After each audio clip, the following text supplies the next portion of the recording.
Kamu nyembah apapun juga gak pernah mau lepas dari yang kita sembah. Makanya menyembah itu adalah melekat selalu, kepingin melekat selalu dengan yang disembah. Itu namanya menyembah. Gara-gara gua kan, gara-gara gua hadir, lihat penyembahnya beda kan? Beda. Kita merasa kita pusatnya gara-gara gua. Padahal siapa kita tanpa Tuhan? Kegagalan dalam hidup, aku kerja beberapa kali gagal yang membuat aku akhirnya jadi mau lari kemana lagi selain lari ke Tuhan.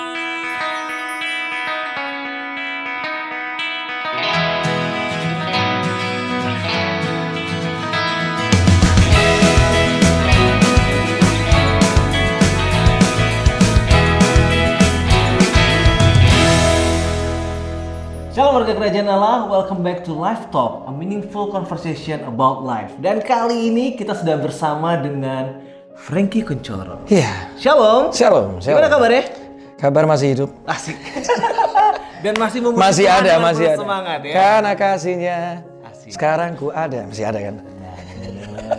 Oke, kita langsung aja, kita akan ngobrol-ngobrol seputar present worship, seputar kehidupannya Frankie Kuncoro. Oke. Dan apa tanggapannya dia mengenai present worship zaman sekarang ya? Siap. Nah, Siap. Okay. Yang pertama, sebenarnya seorang Frankie Kuncoro ini lebih nyaman dikenal sebagai siapa? Apakah worship leader, song leader, ataukah penulis lagu, ataukah pastor sekarang? Kalah dikenal saya seorang orang yang cinta Tuhan, orang yang cinta keluarga, itu aja lah.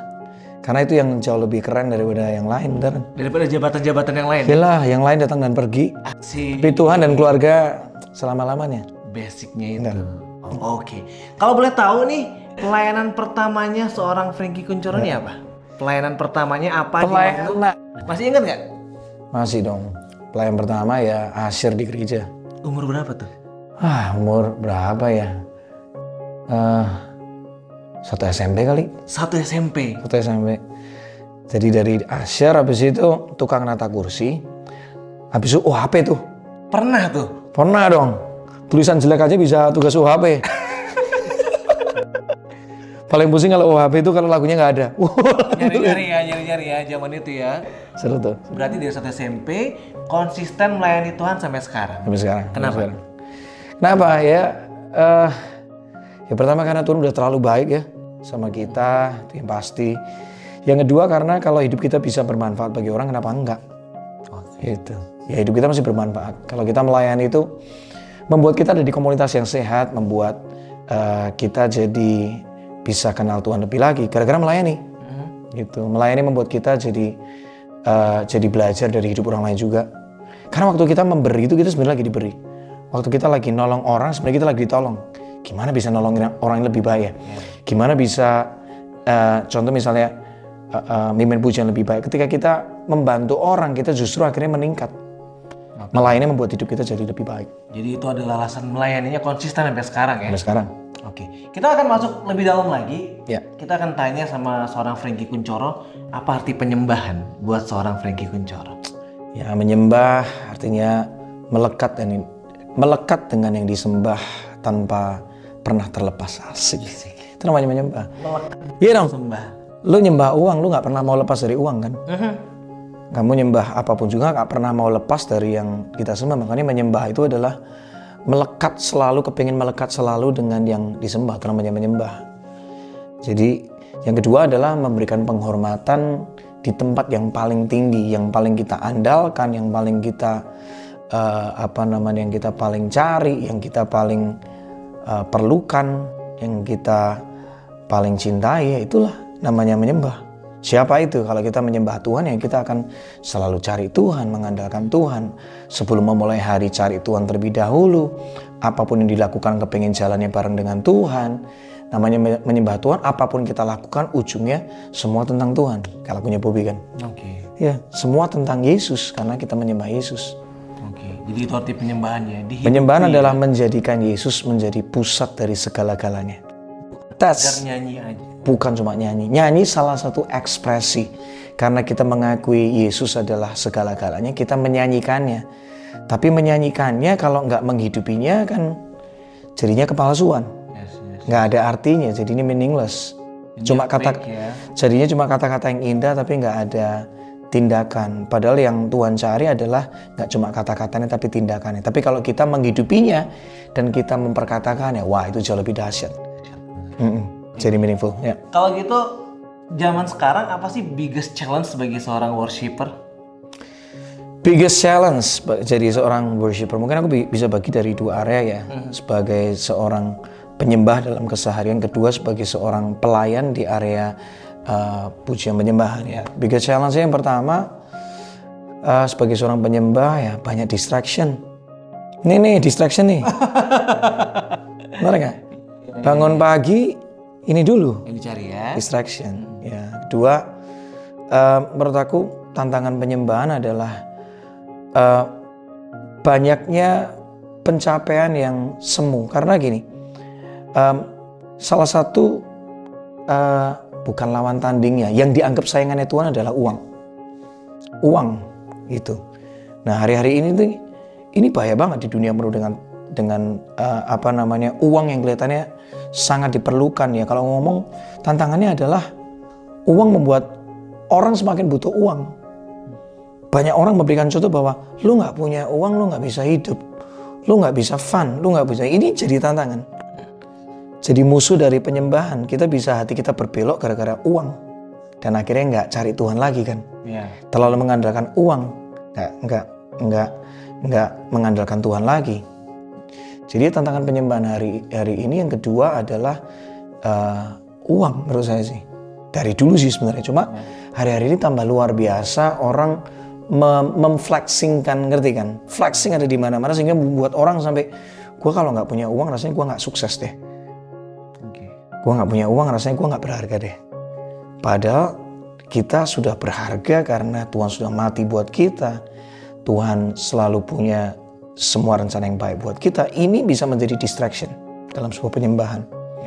Dan yang ketiga menurut aku yang menjadi tantangan hari-hari ini adalah banyaknya pengajaran sesat. Banyaknya pengajaran yang abu-abu yang bisa membelokkan iman kita nggak lagi menyembah Tuhan. Membelokkan iman tidak lagi menyembah Tuhan. Menyembah diri sendiri bisa jadi. Terlalu pede, terlalu merasa hebat gitu dan segala macam. Pokoknya banyaklah pengajaran sesat hari ini membelokkan Yesus bukan juru selamat satu-satunya. Dengan perbuatan baik kita bisa. Ini kan akhirnya membelokkan iman kita untuk nggak lagi menyembah Yesus. Ya. Itu ya beberapa hal ya bicara tentang challenge dalam konteks penyembahan dalam keseharian. Tapi kalau di dalam pelayanan, challenge pertama adalah kita merasa kita udah melayani dan kita udah menyembah Tuhan. Merasa kita sudah bahwa kalau gua udah pelayanan, gua udah nyembah Tuhan. Belum bos. Penyembahan bukan bicara di panggung. Itu manifestasi dari apa yang terjadi di panggung adalah manifestasi outcome dari apa yang kita hidupi sehari-hari. Dalam pelayanan, tantangan berikutnya seringkali banyak kepalsuan. Tantangan dari penyembahan adalah kita jadi penyembah yang palsu. Berkata cinta sama Tuhan, sebenarnya kita gak pernah punya waktu dengan Tuhan. Ya kan? Dan kita merasa bahwa yang berikutnya lagi, tantangan dalam penyembahan adalah kita merasa we are the center dari sebuah penyembahan. Look at me, jagonya gue main, jagonya gue bikin lagu. Look at my song, look at me. Bukan lagi look at Jesus. Itu tantangan penyembahan. Kita merindukan orang lebih melihat kitanya dan bukan lagi memandang kepada Yesus. Kita jadi pusat penyembahannya. Itu beberapa tantangan. Iya. Tapi terjadi kayak gitu. Semakin nggak bisa dipungkirin. Semakin kita itu nggak bisa dipungkiri dengan karya yang semakin dikenal orang. Tanpa kita sadar kadang kita look at me. Ini gara-gara gua kan. Hari gara-gara gua hadir. Lihat penyembahannya beda kan? Beda. Kita merasa kita pusatnya gara-gara gua. Padahal siapa kita tanpa Tuhan? Tanpa anugerah Tuhan, tanpa tuntunan Tuhan. Saya masih bisa salah pilih lagu. Kalau bukan karena Tuhan, nggak bisa pilih lagu yang beneran. Ini ada di sini betul ada beberapa tim saya. Mereka tahu bang, kalau aku udah siapkan lagu, kalau sampai ada perubahan lagu, it means itu direction dari Tuhan. Dan aku belajar gitu loh. Tapi siapa kita gitu loh. Kadang aku juga nggak ingat.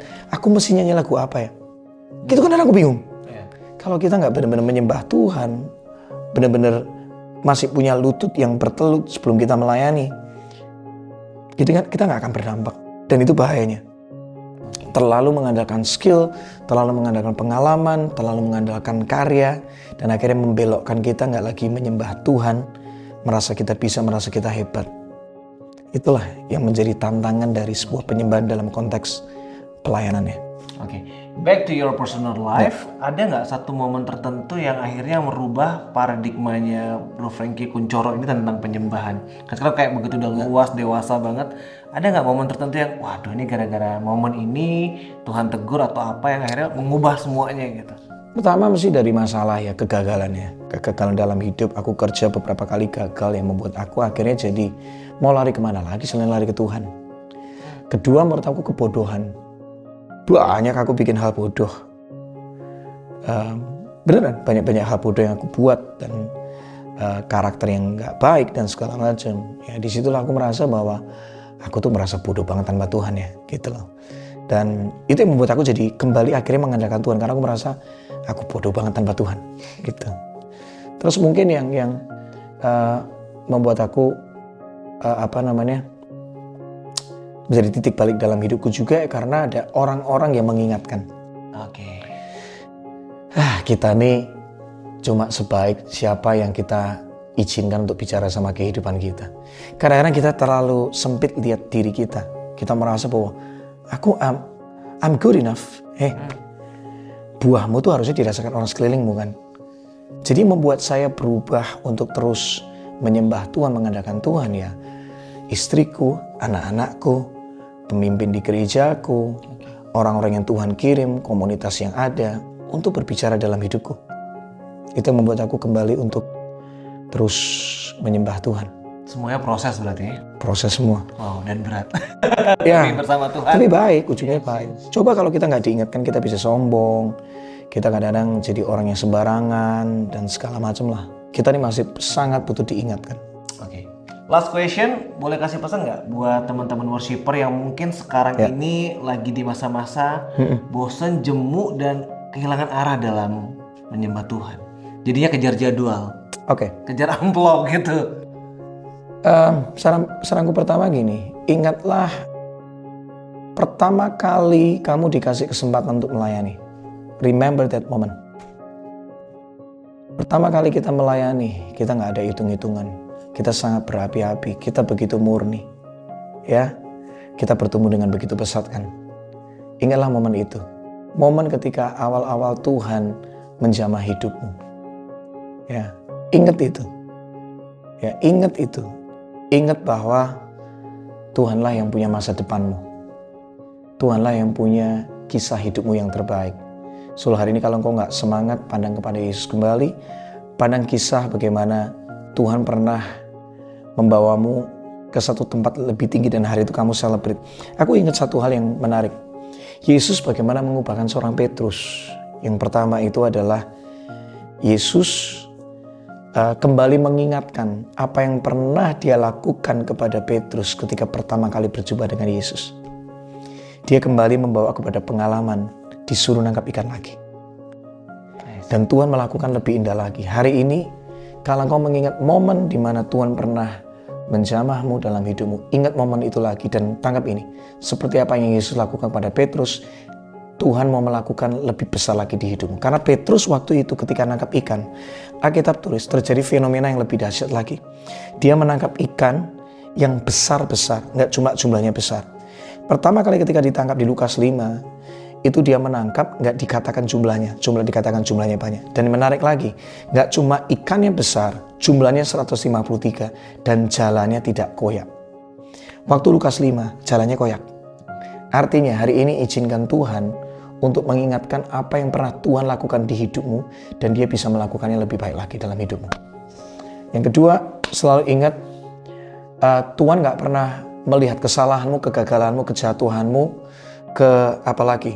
kebobrokanmu atau ketidaksemangatanmu hari ini, tapi dia selalu akan berbicara tentang masa depanmu.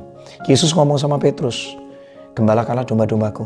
Yesus lagi ingat tentang panggilan Petrus sejak semula. Engkau jadi penjala ikan, bukan engkau menjadi penjala manusia.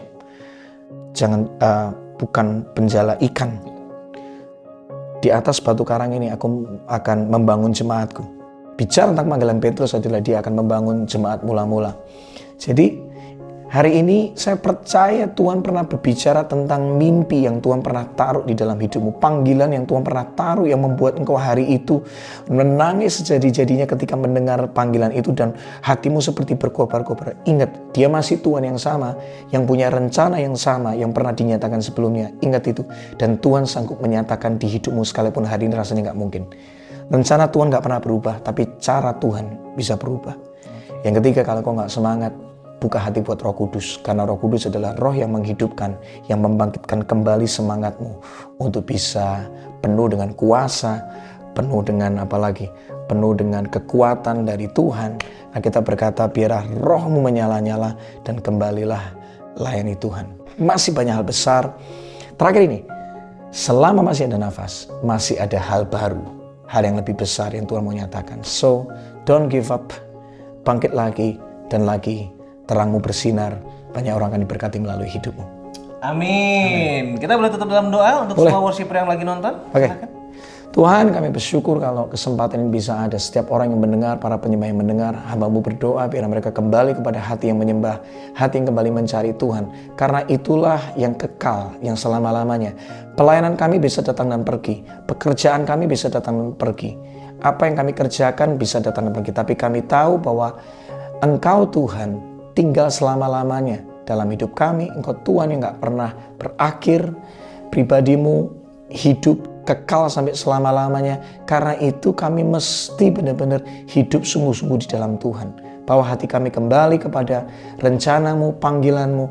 Dan biar hari ini kami buka hati sama Roh Kudus. Roh Kudus, nyatakan pribadimu, kuasamu, kebangkitanmu, kehidupanmu.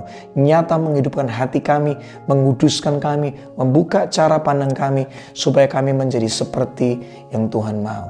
Terima kasih, kami bersyukur, dan inilah doa kami, bangkitkan kami kembali menjadi seorang penyembah yang asli, yang Tuhan cari. Dalam nama Yesus, amin. Amin. Thank you, brother, untuk Sama-sama. waktunya, ditunggu karya-karyanya, ditunggu live worshipnya lagi. Dan sampai jumpa di lain kesempatan. Warga Kerajaan Allah, demikian ngobrol kita dengan Brother Frankie Kuncoro. Dan sampai bertemu di Live Talk episode selanjutnya. God bless you. God bless.